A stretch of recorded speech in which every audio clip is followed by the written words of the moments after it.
இயேசுவின் நாமத்தினாலே உங்களை வாழ்த்துகிறோம், ஆசீர்வதிக்கிறோம். प्रभु और उद्धारकर्ता यीशु मसीह के नाम से आपको आशीष करते हैं। நாம் இப்பொழுது ஓமானங்களை பற்றி தியானிக்கிறோம். इस समय पर हम दृष्टांत के बारे में ध्यान करते आए இன்றைக்கு हैं। மத்தேயு 13வது அதிகாரத்துல आज भी हम मत्ती के 13वां अध्याय कर மொத்தம் 7 ஓமானம். और तो वहाँ पर 3 दृष्टांत है, முதல் 7 दृष्टांत है। முதல் விதைக்கிறவன் ஓமை, पहले बीज बोने वाले का दृष्टांत, இரண்டாவது கோதுமையும் களையும், उसके बाद जंगली बीज और जो गेहूं के बीज, அடுத்து கடுகு விதை புளித்த மாவு, उसके बाद राई का बीज और कमीर का आटा, அடுத்த பிறகு பொக்கிஷமும் முத்தும், उसके बाद जो बहुमूल्य वस्तु और बहुमूल्य मोती। ஏழாவது காரியம் இன்றைக்கு நடக்கிற இந்த காரியம். और 7वां जो चीज है वो दृष्टांत है, वो आज पे होने वाली घटना है। இன்றைக்கு வாசிக்கலாம். आज पढ़ेंगे 13வது அதிகாரம் 13वां अध्याय 47வது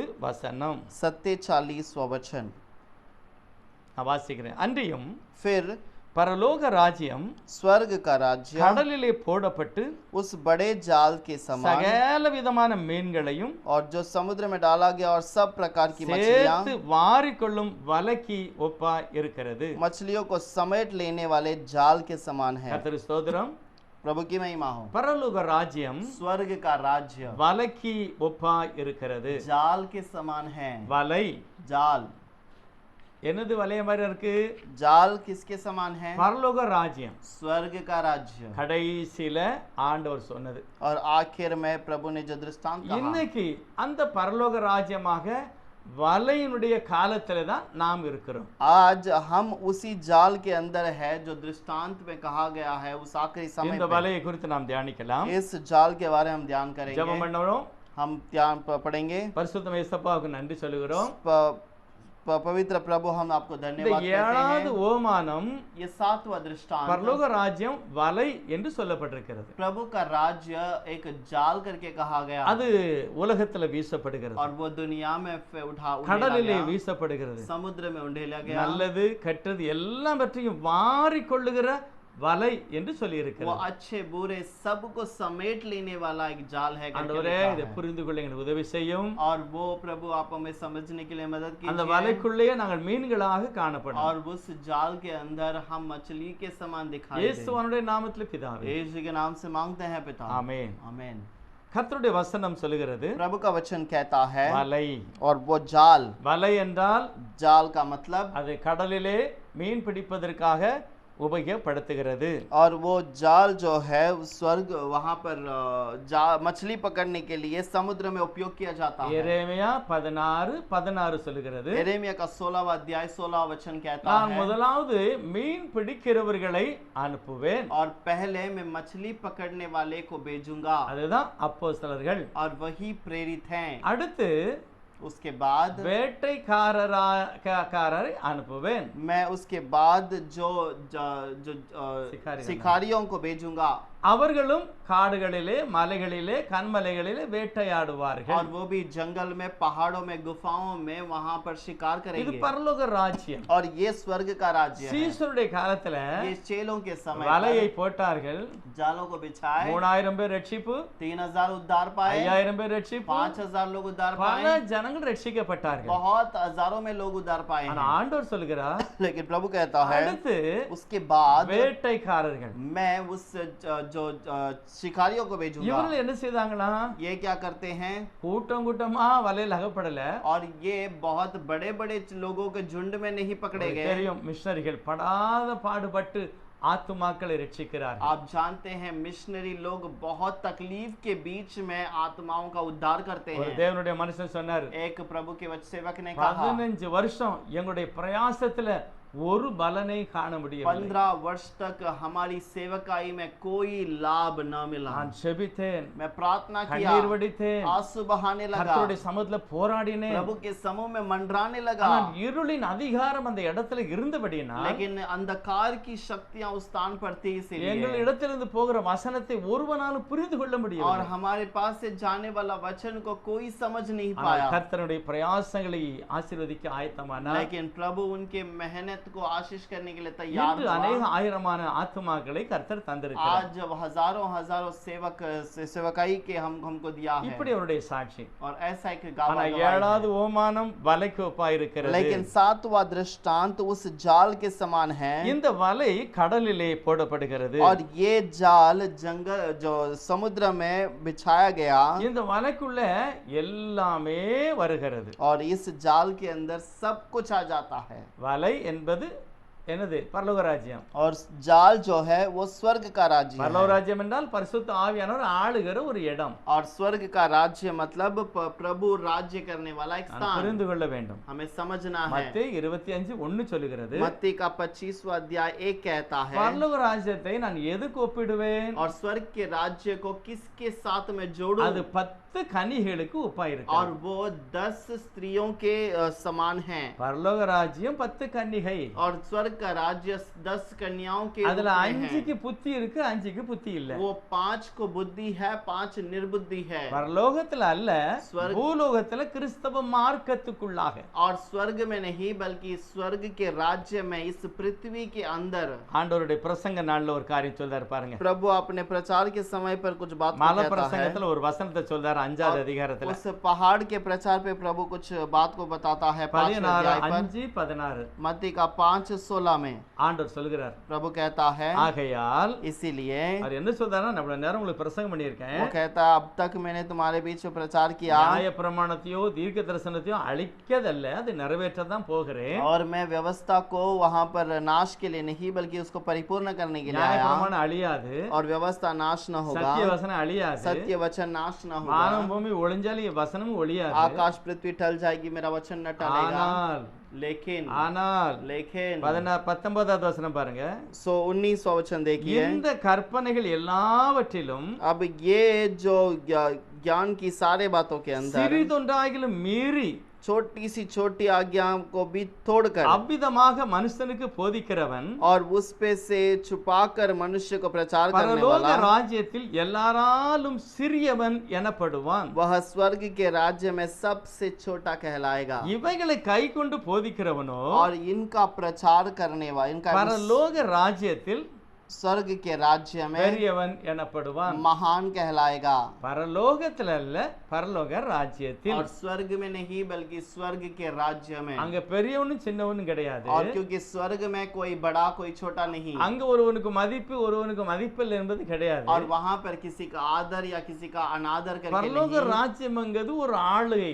स्वर्ग का राज्य प्रभु का एक राज्य है, இயேசுதான் அவர். और यीशु ही राज्य करता அவர்தான் है, பரலோக ராஜ்யம். और वही राज्य அவரே स्वर्ग का சொல்லிட்டாரு. राज्य है, उसी ने कह நான் दिया। தேவனுடைய விரலினால் சாத்தானை துரத்துகிறபடினால் பரலோக ராஜ்யம் உங்களிடத்துல வந்திருக்கிறது. और मैं अपने उंगलियों से शैतान को भगाता हूँ, इसलिए स्वर्ग का राज्य तुम्हारे बीच आ चुका। லூக்கா 17 சொல்றாரு, लोक 17 में कहता है, பரலோக ராஜ்யம் அங்க இருந்து வரும் இங்க இருந்து வரும்லாம் நினைக்காத. और स्वर्ग का राज्य वहां से आएगा या यहाँ से आएगा करते के इंतजार நீங்க मत करो। நினைக்கிறபடி ஒண்ணும் அது பெருசா உருவமா வராது. और तुम जैसे विचार करते हो वैसे एक रूप में नहीं आएगा। பரலோக ராஜ்யம் உங்களுக்குள் இருக்கிறது. स्वर्ग का राज्य तुम्हारे अंदर है, ஏசப்பா தான் அந்த ராஜ்யம். यीशु ही वो राज्य है, பரிசுத்தவானுடைய ஐக்கியம் தான் அந்த ராஜ்யம். पवित्र आत्मा ही वो राज्य है, அது சபை, वो कलीसिया அது है, பரிசுத்த ஆவியானவர் இருக்கிற ஒரு இடம். और वो पवित्र आत्मा रहने वाला स्थान। அந்த இடத்துக்குள்ளேயும் और उस स्थान पर भी நல்லவர்களும் கெட்டவர்களும் இருப்பார்கள் என்று சொல்லுகிறது. अच्छे और बुरे दोनों रहेंगे करके प्रभु कहता அதைத்தான் है। 13வது வசனம் சொல்லுகிறது, அது கடலிலே போடப்பட்ட வலைக்கு ஒப்பாய் இருக்கிறது. इसीलिए 13वां अध्याय में लिखा है, वो समुद्र में बिछाया गया एक बड़े जाल के समान है, அதுல எல்லாரும் இருக்கிறாங்க. उसके अंदर सारे लोग रहेंगे। நல்லா யோசித்து பாருங்க, இப்ப எப்படி இருக்கு சபை? आप आज देखकर विचार करके देखिए कैसा है कलीसिया। வினோதமான துணிமணிகள், और अपने मन मर्जी के वस्त्र पहनते हैं, வினோதமான முடிவெட்டு, वो अपने मन मर्जी से बाल काटते हैं, வினோதமான ஆட்டம், और अपने मन मर्जी से नाचते हैं। என்னெல்லாமோ இருக்கிறது. எங்க இருக்குன்னா பரலோக ராஜ்யமாகிய வலைக்குள்ள இருக்கிறது. और ये सब कुछ है, ये कहाँ पर है? स्वर्ग के राज्य के उस जाल पर है। இந்த ஆட்டம் பாட்டம்லாம் எங்க நடக்குன்னா சர்ச்சுக்குள்ள நடக்குது. और ये जाल नाचना गाना कहाँ पर है? ये कलीसिया के अंदर, அந்த 13வது அதிகாரத்துல, 13वां अध्याय के अंदर, மத்தேயு 13வது அதிகாரத்துல मत्ती का 13वां अध्याय, அவரே சொல்கிறார் பாருங்க. प्रभु खुद कहता है, देखिए 47 48 வாசிக்க, அப்பதான் நல்லா புரியும். 47 और 48 पढ़ेंगे तब समझ में आ அன்றி जाएगा। பரலோக ராஜ்யம் கடலிலே போடப்பட்டு சகல விதமான மீன்களை சேர்த்து வாரிக்கொள்ளும் வலைக்கு ஒப்பா இருக்கிறது. फिर स्वर्ग का राज्य उस बड़े जाल के समान है जो समुद्र में डाला गया और इस प्रकार की हर प्रकार की मछलियों को समेट लाया। அது நிறைந்தபோது और जब जाल भर गया அதை கரையில இழுத்து तो मछुए उसे किनारे में पर खींच लाए உட்கார்ந்து और बैठकर நல்லதை கூடையிலே போடுவார், अच्छे अच्छे को बर्तन में इकट्ठा की ஆகாதவைகளை எரிந்து போடுவார். और जो निकमी निकमी है फेंक दिया। இப்படியே உலகத்தின் முடிவிலே நடக்கும். और ऐसे ही जगत के अंत में होगा। புறப்பட்டு தேவதூதர்கள் இப்படிதான் செய்வாங்க. और स्वर्ग के दूत ऐसे ही आकर करेंगे அவர்களை அக்கினி சூளையில போடுவார்கள். और उन्हें उस आग के कुंड में डालेंगे। யார? किसे?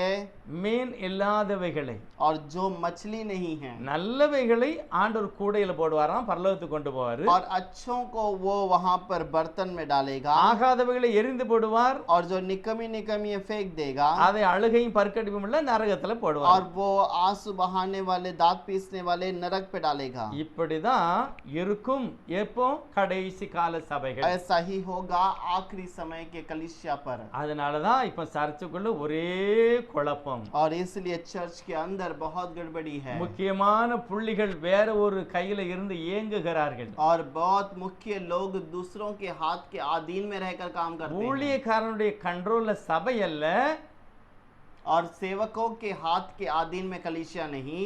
ஏதோ ஒரு பொல்லாத மனுஷனுடைய கையில ஊழியர்கள் அவர்கள் ஏக்கப்படுகிறார்கள். और किसी बुरे व्यक्ति के अधीन में सेवक लोग फंसे गए हैं। ஏழாவது சபையில இயேசு உள்ள இல்ல, இயேசு வெளியே. सातवें कलीसिया के समय पर यीशु अंदर नहीं बल्कि बाहर खड़ा है। ஏழாவது சபைக்குள்ள நல்லதும் கெட்டதும் கலந்து இருக்கு வலைக்குள்ள. सातवें कलीसिया में अच्छे और बुरे सब कुछ उस जाल के अंदर है। என்ன ஆட்டம் என்ன பாட்டம். और कितना गीत गाना और नाचना है।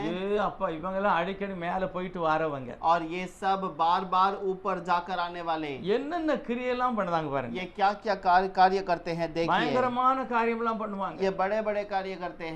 தீர்க்கதரிசனம் சொல்லுவாங்க, भविष्यवाणी करते हैं, அது நடக்காது, और वो नहीं होगा। சமாளிப்பாங்க, और उसको अपने तरीके से सुधार लेते இன்னும் हैं। புதுசு புதுசா சொல்லுவாங்க, और नए नए बात को बताते हैं। அதையும் கேட்கிறதுக்கு உணர்வு இல்லாம இருப்பாங்க. और उससे भी सुनने के लिए बिना महसूस के लोग இது हैं। எங்க அப்படின்னா வலைக்குள்ள நடக்கு. और ये सब कहां पर है? जाल के अंदर हो रहा அது है। என்னதுன்னா என்னது? ये बात क्या है? பரலோக ராஜ்யம், स्वर्ग का राज्य है। அதுதான் கிறிஸ்தவம். और यही मसीहा का जीवन है। கர்த்தர் கண்டுக்கிடாம இருக்காரு. और प्रभु ऐसे है कि वो नहीं देख रहा, அவர் பார்த்துக்கிட்டே இருக்காரு. लेकिन वो ध्यान देता है। என்ன செய்கிறாரு? ये क्या करता है? அது நிறையட்டும், वो जाल भरने दो, நான் இழுப்பேன், और जब मैं उसे खींचूंगा நல்லதையும் ஆகாததையும் பிரிச்சிருவேன் அப்படிங்கிறார். और अच्छे को और बुरे को मैं अलग करूंगा। வலைக்குள்ள தான் இருக்கீங்களா? क्या आप जाल के अंदर हैं? எப்படிப்பட்ட சுபாவம் என்று கர்த்தர் பார்க்கிறார். और प्रभु देख रहा है कि आपका स्वभाव किस प्रकार का है।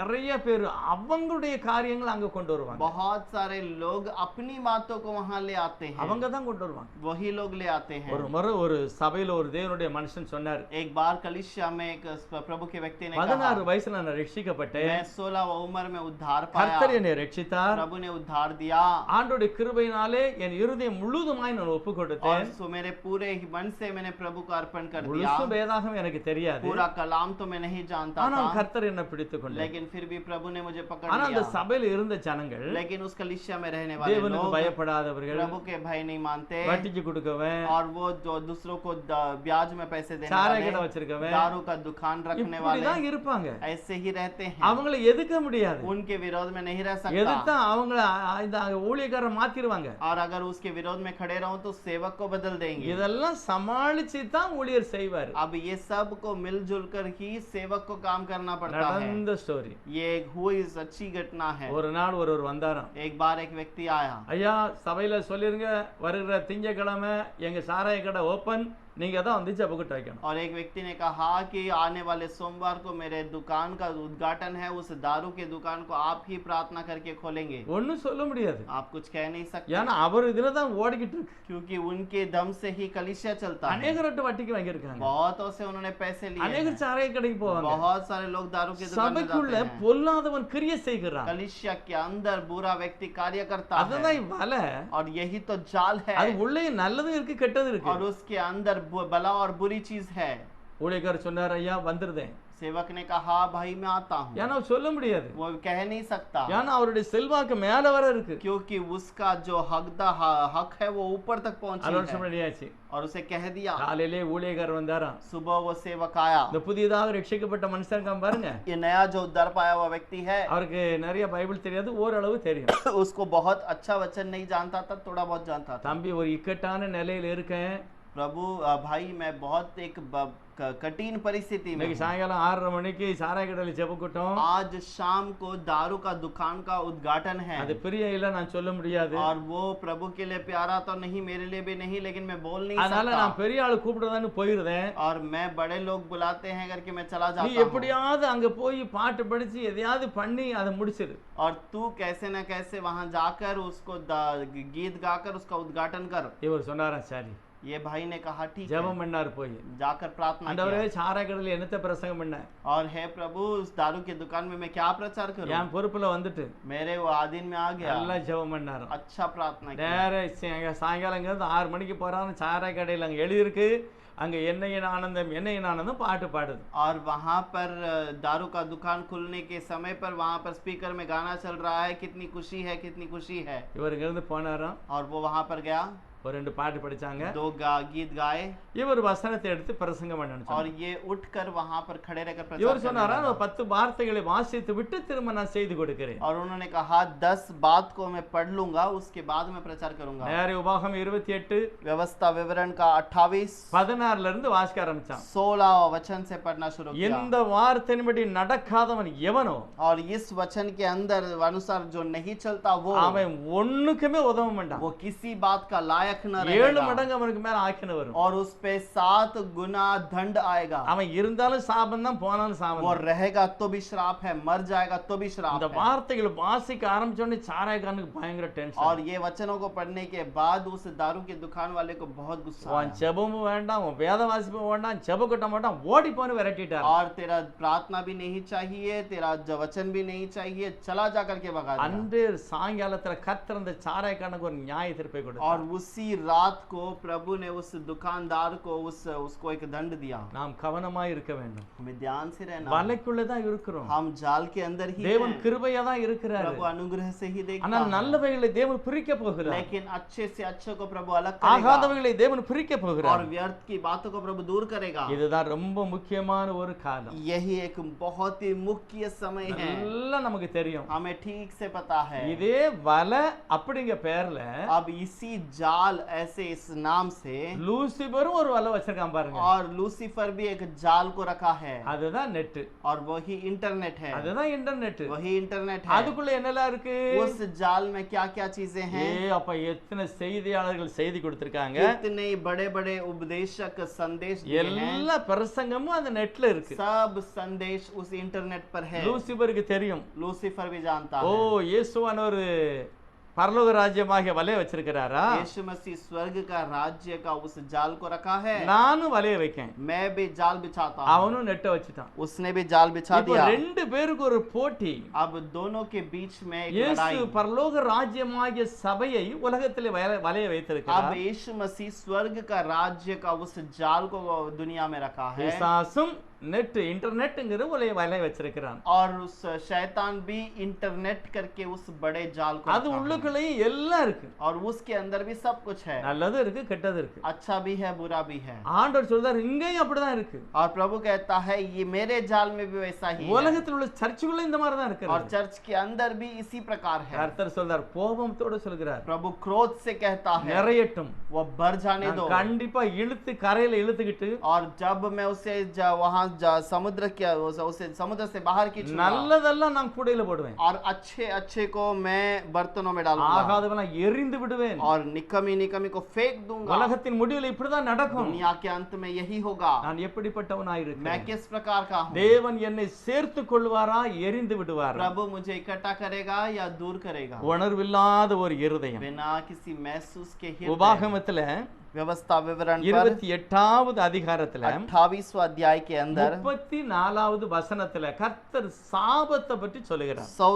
34वें वचन पर प्रभु श्राप के बारे में कहता அதுல है। என்ன சொல்றாரு தெரியுமா? उस वचन पर क्या कहता है? உபாகமம் 28:34. व्यवस्था विवरण 28वां अध्याय ஒரு 34। மனிதன் சாபத்துக்குள்ள இருக்கும்போது और एक मनुष्य जब श्राप के अंदर रहता தேவனுடைய है சட்டங்களையும் தேவனுடைய சித்தத்தையும் உதாசீனப்படுத்தும் और பொழுது जब प्रभु के नियम और उसके आज्ञाओं को उल्लंघन करता है, சாபம் எப்படி வருமா? சாபம் श्राप कैसे आता है? 34வது வசனம் வருது. 34वां वचन देखिए। உன் கண்கள் காணும் காரியங்களிலே और अपनी आंखों को देखने वाले उस समय पर மதி மயங்கி போவாய். और तू पागल हो जाएगा। என்னுடைய வசனத்துக்கு நீ விரோதமா இருந்தபடியினா मेरे वचन के तू विरोध में था, इसीलिए இன்டர்நெட்ல நீ மதி மயங்கி और போவாய். उस इंटरनेट पर तू पागल हो உன் जाएगा। கண்கள் காணுகிறதுல மதி மயங்கி போவாய். तेरे आंखें जिसे देखती है उस पर तू पागल हो ஏழாவது जाएगा। காலத்துல இப்படிதான் இருக்கிறது. 7वां समय पर यही बात है। ஏழாவது சபைக்குள்ள இப்படிதான் இருக்கிறது. 7वें समय पर इसी प्रकार की बात है। சபைக்குள்ள இந்த மாதிரி ஆட்டம் कलीसिया के अंदर इस प्रकार का नाचना சொன்னாலும் गाना, கேட்க மாட்டாங்க. वो सुनेंगे तो भी नहीं सुने, ஒரு முறை कहने पर भी नहीं ஒரு முறை सुनेंगे। ஒரு மனுஷன் சொன்னாரு, एक बार एक व्यक्ति ने कहा, அவர் காட்டுக்கு வேட்டைக்கு போனாரு. और वो जंगल पर நிறைய பறவைகள் எல்லாம் வேட்டையாடி और இருக்கிறார். बहुत सारे पक्षियों को पकड़ कर लेकर आया। அந்த நேரத்துல ஒரு மனுஷன் வந்து और उस समय पर एक व्यक्ति आकर, ஒரு கற்பனை கதை பாருங்க. और ये एक ऐसे ही बताया गया एक कहानी இந்த है। வேட்டைக்காரன் போன பிறகு अब ये जो पक्षी पकड़ने वाला जाने के அந்த बाद, குருவி பறவை எல்லாம் அந்த ஆளு கூப்பிட்டுருக்காரு. और वो वहाँ के पक्षियों को सब बुलाया है। உங்களுக்கு அறிவு இருக்கா? क्या तुम्हें बुद्धि है? உங்களை இப்படி தினமும் கொஞ்சம் கொஞ்சமா அடிச்சு கொண்டு போறானே வேட்டைக்காரன், हर दिन तुमको थोड़ा थोड़ा करके पकड़ के ले जाता है। நீங்க எல்லாம் ஏன் அதுல போய் விழுதிய வலையில? तुम सब लोग क्यों उस पर जाकर गिर जाते என்னமா அப்படி हो? விழக்கூடாது. अब ऐसे ना गिरना। நான் ஒரு பாட்டு சொல்லி தருவேன். मैं तुम्हें गीत அந்த सिखाऊंगा பாட்டை நல்லா படிச்சுக்கிடணும். और उस गीत को अच्छे से सीख लो। நாளைக்கு வேட்டைக்காரன் எங்க இருந்து வருமா? कल वो जो चिड़िया पकड़ने वाला आएगा, நீங்க எல்லாம் அப்படியே கொயர் மாதிரி ஒரு மரத்துல அப்படி கரெக்டா और உட்கார்ந்துருங்க. तुम उस पेड़ के ऊपर वहाँ पर कोयर के समान बैठ जाना। அவன் அங்க இருந்து வலையை கொண்டு வருவான். और वो वहाँ पर आकर जाल को बिछाएगा। நான் சொல்லி கொடுக்கிற பாடலை நீ படிக்கணும். और मैं जो गीत गाऊं सिखाऊंगा उसे गाना। வேடன் வருவான், और चिड़ी मार आएगा, வலையை விரிப்பான், जाल बिछाएगा, பதுங்கி இருப்பான். और वो छुप कर बैठा நாங்க रहेगा, அகப்பட மாட்டோம், और हम ना फंसेंगे நாங்க பயப்பட மாட்டோம் और ना डरेंगे। அப்படின்னு பாடணும். ऐसे गाना है। அவன் ஓடிடுவான், वो चला நீங்க जाएगा, தப்பிச்சுக்கிடலாம். तुम बच जाओगे। இப்படி அவன் சொல்லி கொடுத்துட்டான். और उसने वैसे सिखा எல்லா दिया। பறவைகளுக்கும் ஒரே சந்தோஷம். सारे पक्षियों को खुशी, நல்லா ரெக்கை அடிச்சு நல்லா படிச்சது பாட்டு. और सब वहाँ पर खड़े रहकर गीत गाने लगे। மறுநாள் காலையில வேடை அங்க இருந்து வலையை கொண்டு வர. और अगले दिन सुबह में वो चिड़ी मार அந்த वहाँ पर பறவை जाल எல்லாம் लेकर ஒரு आता है। மரத்துல வந்துட்டு கொயர் மாதிரி. लेकिन सारा पक्षी एक पेड़ पर आ गया, வேடன் வருவான், और वो जाल बिछाने वाला आएगा, வலையை விரிப்பான், अपने जाल को बिछाएगा பதுங்கி இருப்பான். और छुप कर बैठा रहेगा। நாங்க அகப்பட மாட்டோம், பயப்பட लेकिन மாட்டோம். हम न डरेंगे, हम न फंसेंगे। அப்படியே பாட்டு பாடுது. वैसे ही गीत गाते हैं। வேட்டைக்காரனுக்கு ஆச்சரியமா போச்சு. और वो पक्षी पकड़ने वाले को बहुत ஆனா அந்த आश्चर्य हुआ। குருவியெல்லாம் எங்கேயோ போய் பாட்டை படிச்சுட்டு வந்துட்டு अब ये पक्षी तो कहीं से गीत सीख कर आया है, இது நம்ம வலையை போட்டு அகப்படைய போகுது. और अभी अब मैं जाल बिछाऊंगा तो क्या ये फंसेंगे? அப்படியே வலையை சுருட்டிக்கிட்டு வீட்டை பார்த்து போயிட்டான். वैसे ही जाल को लेकर वापस घर लौट போற गया। வழியில ஒருத்தன் பார்த்தான், जाने के रास्ते पे एक व्यक्ति ने पूछा, என்னப்பா இப்பதான் போன மாதிரி இருந்து ஒண்ணும் பிடிக்கலையா? क्या तो अभी तो गया था, क्या कुछ पकड़ा नहीं?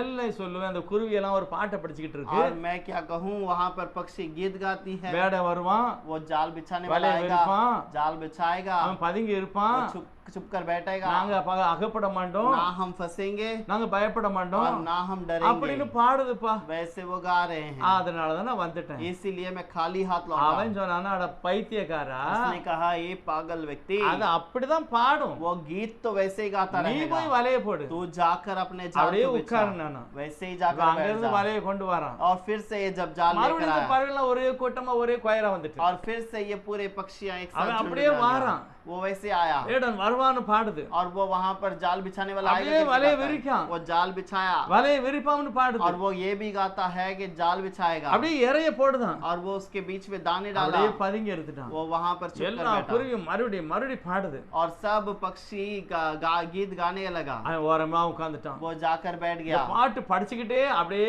கூட்டமா வரையில வந்து உட்கார்ந்தது. और वैसे ही गीत गाते हुए वो उस जाल के बीच में आकर बैठ गए, அவன் அப்படியே வலையை சுருக்குனா, और वो वैसे ही जाल डाल को इकट्ठा किया ஒன்னொன்னையா தலையை திருப்பி திருப்பி கூடையில போடுதான். और एक एक पक्षी को सर को घुमाकर वो अपने टोकरी में भरता அப்பவும் है। இதே பாட்டு தான் பாடுது. तब भी वही गीत चालू है வேடம் வருவான், और जाल बिछाने वाला வலை आएगा, விரிப்பான், वो जाल बिछाएगा பதுங்கி और இருப்பான், जब सुप कर बैठेगा அகப்பட மாட்டோம், हम ना फंसेंगे, பயப்பட மாட்டோம், हम ना फंसेंगे। பாட்டு பாடிக்கிட்டே கூடையில போச்சு. और वो वैसे गीत गाते हुए ही वो எத்தனை जाल में चला கிறிஸ்தவர்கள், गया। எத்தனை கிறிஸ்தவர்கள் आज कितने मसीहा के लोग வானத்தில் हैं। வானத்தில் நடுவானத்தில் और आकाश पर बीच आकाश पर இயேசுவின் கைகளில் यीशु के हाथ நாங்க पे இருப்போம்னு சொல்லி मैं रहूंगा करके गाते हैं। நெட்டில முங்கி போய் இருக்கு இல்லையா? और क्या जाल में फंसे नहीं हैं?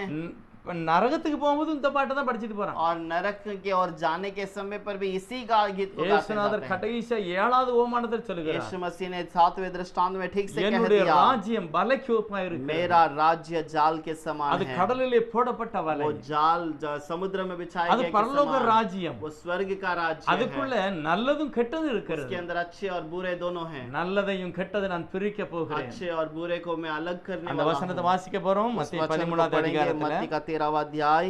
இப்படியே உலகத்தின் முடிவிலே நடக்கும். और जगत के अंत में ऐसा ही होगा, அவர்களை அக்கினி சூளையிலே போடுவார்கள். और उन्हें उस आग के कुंड में அங்கே அழுகையும் डालेंगे பற்கடிப்பு உண்டாயிருக்கும். जहां रोना और दांत पीसना பின்பு होगा। இயேசு அவர்களை நோக்கி, और ऐसे यीशु ने उन्हें இவைகள் देखकर எல்லாம் அறிந்து கொண்டீர்களா என்று கேட்டார். यीशु ने पूछा, क्या तुमने इस सब को जाना? அதற்கு அவர் ஆம் ஆண்டவரை அறிந்து கொண்டோம் என்றார்கள். उन्होंने कहा, हाँ प्रभु हमने समझा। 13:52 और 13वां भावन, அப்பொழுது அவர் அவர்களை நோக்கி, उसने उनसे कहा, இப்படி இருக்கிறபடியினார் इसीलिए इस प्रकार है इस कारण பரலோக ராஜ்யத்துக்கு அடுத்தவைகளில் स्वर्ग के राज्य के जो बातें हैं உபதேசிக்கப்பட்டு और उपदेश किया जाएगा, தேறின வேதபாரகன் எவனும் और जो भी ज्ञानवान शास्त्र को पढ़े தன் हैं பொக்கிஷத்தில் இருந்து और अपने गुप्त चीजों में से புதிய பழையவைகளை எடுத்து கொடுக்கிற வீட்டு எஜமானுக்கு ஒப்பாய் இருப்பான். और उसे बांटने वाला अपने घर के अंदर पुराने और नए वस्तुओं को நல்ல देने वाला பிரசங்கி என்ன होगा। செய்வானா? और अच्छा प्रचारक क्या करेगा? தன்னுடைய பொக்கிஷம், अपने गुप्त चीजों में தன்னுடைய से, இருதயமாகிய பொக்கிஷத்திலே अपने हृदय की बहुमूल्य चीजों से பழைய ஏற்பாடு புதிய ஏற்பாடு ரெண்டையும் பார்த்து இயேசுவே மெய்யான தெய்வம் என்று போதிப்பான். और नए और पुराने नियम को जोड़कर यीशु ही सच्चा खुदा है करके प्रचार करेगा। ஏசாயா 8வது அதிகாரம் और यशाया का 58 16வது வசனம், यशाया का 8वां अध्याय 16 वचन, சாட்சி ஆகமத்தை கட்டி என் சீஷர்களுக்குள்ளே முத்திரை போடு, और गवाही के उस पुस्तक को बांधकर मेरे चेलों के नाम से उसका मोहर लगा। 18வது வசனம், और उसका 18वां वचन, அதை யார் கேட்கிறார்களோ அவர்கள் தேவனுடைய பிள்ளைகள். और जो उसे सुनते हैं वो प्रभु की संतान है। 20வது வசனம் சொல்லுகிறது, 20वां वचन कहता है, வேதத்தையும் और व्यवस्था பழைய ஏற்பாடையும் புதிய ஏற்பாடையும்। व्यवस्था और चुनौती को, ஏசாயா 8:20, और यशाया का 8:20, வேதத்தையும் व्यवस्था சாட்சி ஆகமத்தையும் और जो गवाही की पुस्तक है கவனிக்க வேண்டும். इसे ध्यान से सुनो। இந்த வார்த்தையின்படியே நீ சொல்லாவிட்டால் और इस वचन के अनुसार यदि तू ना कहे, அவர்களுக்கு விடிய காலத்து வெளிச்சம் இல்லை, उनको सुबह की रोशनी ना मिलेगी, அவர்களுக்கு உயிர் தழுதல் இல்லை, उनके लिए पुनर्दान नहीं, அழிக்கப்படுவீர்கள். वो नाश किए ஆகவே जाएंगे। பழைய ஏற்பாடு புதிய ஏற்பாடு ஒரே ஒரு தெய்வத்தை வெளிப்படுத்துகிறது. और इसलिए पुराना नियम नया नियम एक ही खुदा को அவர் प्रकट சர்வ करता है। வல்லமுள்ள वो கடவுள். सर्वशक्तिमान பழைய है। ஏற்பாட்டில் ஆட்டுக்குட்டியின் இரத்தத்தினால உன்னுடைய பாவம் மூடப்பட்டது. पुराने नियम पर मेमने के लहू के कारण तुम्हारा पाप ढांपा புதிய ஏற்பாட்டில் गया। இயேசுவின் இரத்தத்தினால் என் பாவம் கழுவப்படுகிறது. और नए नियम में यीशु के लहू के द्वारा मेरा पाप धोया பரலோக गया। ராஜ்யம் स्वर्ग का राज्य கிருபையாக வலையை போல இருக்கிறது. अनुग्रह से जाल के समान है। பயபக்தியோடு भय के साथ தெய்வ में, சமூகத்துல காத்திருக்கும் போது प्रभु के समूह में जब इंतजार करते நித்தியத்துக்கு हो, கொண்டு போகும். नित्य में तुम्हें ले நான் जाएगा। நல்லவைகளாய் இருப்பேன், मैं अच्छा बनूंगा। ஆகாதவைகளாய் எரிந்தார். व्यर्थ पे रहो, अगर व्यर्थ கர்த்தர் से रहूंगा எரிந்து போடுவார். प्रभु मुझे फेंक தேவன் देगा। கல்வாரி சிலுவையில प्रभु कलवरी क्रूस ஒவ்வொரு पर மனுஷனையும் हर एक मनुष्य के लिए வெளியேறப்பட்ட மனிதனாய் बहुत ही வரும்படியாக कीमती मनुष्य और व्यक्ति के रूप में आने के लिए கர்த்தர் கிருபையாய் இரத்தம் प्रभु ने சிந்தினார். अनुग्रह से खून बहाया। கிருபையாய் இரத்தம் சிந்தினார். अनुग्रह से खून बहाया। விலையேற பெற்ற திரு ரத்தமே அவர் விழாவினின்று பாயுதே, விலையேற பெற்றோனா என்னை மாற்ற விலையாக ஈந்தனரே, விலையேற பெற்றோனா என்னை மாற்ற விலையாக ஈந்தனரே. விலையேறப்பட்ட மனிதனாய் என்னை மாற்ற, और बहुत ही कीमती व्यक्ति मुझे बनाने के உங்களை लिए, மாற்ற आपको बनाने के அவர் लिए தன்னையே பலியாக ஒப்பு கொடுத்தார். उसने अपने आप को बलि कर दिया தேவன் தம்முடைய சொந்த இரத்தத்தினாலே और प्रभु अपने खुद के लहू से என்னை மீட்டுக் கொண்டார். मुझे छुड़ाया है। எபேசியர் 1:7 வசனத்துல, इफिसियों का 1:7 के अंदर, கொலோசியர் 1:14 வசனத்துல, कोलोसियों का 1:14 वचन के अंदर, 1 பேதுரு 1வது அதிகாரம் 19வது வசனத்துல, पहला पत्रस पहला अध्याय 19 वचन के अंदर, வெளிப்படுத்தல் 1வது அதிகாரம் 7:8ல, प्रकाशित वाक्य 1:8 के अंदर, குற்றமில்லாத இரத்தம், और निर्दोष लहू, பரிசுத்தமான இரத்தம், पवित्र लहू, இயேசு கிறிஸ்துவின் இரத்தத்தினால यीशु मसीह के लहू के நாம் द्वारा மீட்கப்பட்டிருக்கிறோம். मैं छुड़ाया அவர் गया। கிருபையாக இரத்தம் சிந்தி वो अनुग्रह से लहू அந்த गिराया है। மகிமையான இரத்த கோட்டைக்குள்ள மறைந்து கொள்ளுவோம். और उस लहू के सुरक्षा के अंदर हम अपने आप को ले அவர் आएंगे, நம்மளை காத்துக் கொள்வார். वो हमें संभालेगा। நல்லவரே ஸ்தோத்திரம். अच्छे प्रभु இந்த धन्यवाद। வேதாகமம் வாசிக்கிற ஒருவர் கூட கெட்டு போக इस கூடாது. कलाम को पढ़ने वाला कोई भी व्यर्थ ना அவள் இந்த हो। பரலோக ராஜ்யமாக வலைக்குள்ள நல்லவர்களாகவே காணப்படட்டும். स्वर्ग के राज्य इस जाल के अंदर भले लोग के समान दिखाई பரிசுத்தமானவர்களாகவே दे, காணப்படட்டும். पवित्र व्यक्ति के समान தேவ दिखाई அன்பு दे, அவருடைய இருதயத்திலே ஊற்றப்படட்டும். और प्रभु का प्रेम उसके अंदर उंडेल दिया ரோமர் जाए। 5:5 அப்படிதான் சொல்லுகிறது. रोमियो का 5:5 இயேசு यही कहता கிறிஸ்துவின் है। அன்பு, यीशु मसीह இயேசு का கிறிஸ்துவின் लहू, ஆவி அவருடைய இருதயத்திலே ஊற்றப்பட்டிருக்கிறது. यीशु मसीह का प्रेम उनके अंदर उंडेल दिया गया। அப்பா ஆசீர்வதிங்க. प्रभु आशीष இந்த வேதத்தை कीजिए। வாசிக்கிறவர்கள் ஒவ்வொருவரும் इस பாக்கியவான். लहू को भरोसा कर कलाम को पढ़ने वाला हर एक को நல்ல आशीष நிலத்தில் दो। விழுந்து விதையை போல अच्छे जमीन पे गिरने वाला बीज கேட்கிறவர்கள் बनकर, அப்படியே உட்கார்ந்து सुनने वाले वैसे ही யோசித்து, बैठकर उसे विचार அவன் करें, தங்களையே உமக்கு ஒப்பு கொடுக்க உதவி अपने செய்யுங்க. आप को प्रभु उसके अर्पण करने के लिए मदद லூக்கா कीजिए। 8:8 சொல்லுகிறது. लूक 8:8 कहता है, அவர்கள் 100 மடங்கு பலன் वो 100 கொடுத்தார்கள். गुना फल ले आएंगे। அப்படிப்பட்ட மகிமையான பலனை ஒவ்வொரு கிறிஸ்தவர்களும் கொடுக்கட்டும். वैसे ही हर एक मसीहा के लोग हर एक वैसे फल கர்த்தர் दें। அப்படியே செய்வீராக. प्रभु ऐसे ही कीजिएगा। முதலாவது தேவ ராஜ்யத்தை நீதியை தேடும்போது पहले प्रभु के राज्य और धार्मिकता को ढूंढने के समय எல்லாவற்றையும் கூட पर கொடுக்கிறவர். सब कुछ वह साथ में அப்படிப்பட்ட देगा। மகிமையான சுகம் பலன் சமாதானத்தை கொடுக்கும். वैसे ही भलाई चंगाई की बातों को दीजिएगा। இயேசுவோட நாமத்துல பிதாவே. यीशु के नाम से मांगते हैं पिता, ஆமென். आमीन।